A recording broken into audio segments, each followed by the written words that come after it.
God's divine plan for Africa.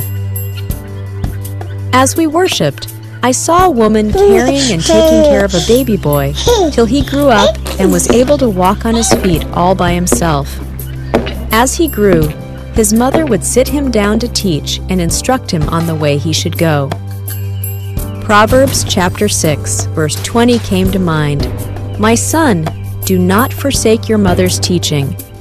It seemed the boy grew up knowing and hearing about God, but didn't know God for himself, just like little boy Samuel.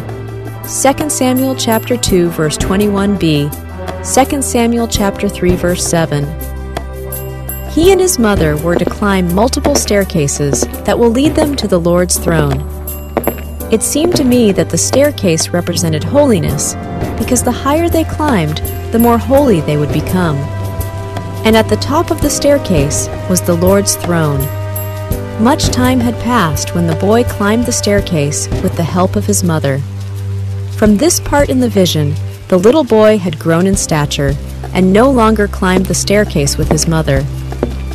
I got to know that the boy is Africa. Africa had reached the top of the staircase where the Lord's throne was.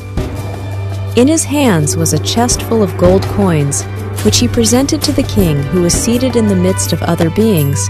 I had the impression were the prophets of old.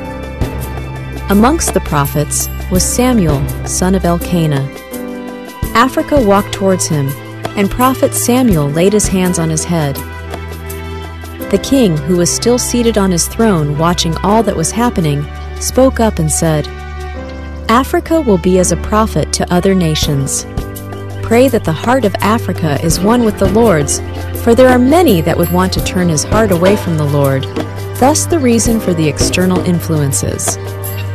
The 10th of May 2024, Sister E.S.K. Copyright, GAM Watch.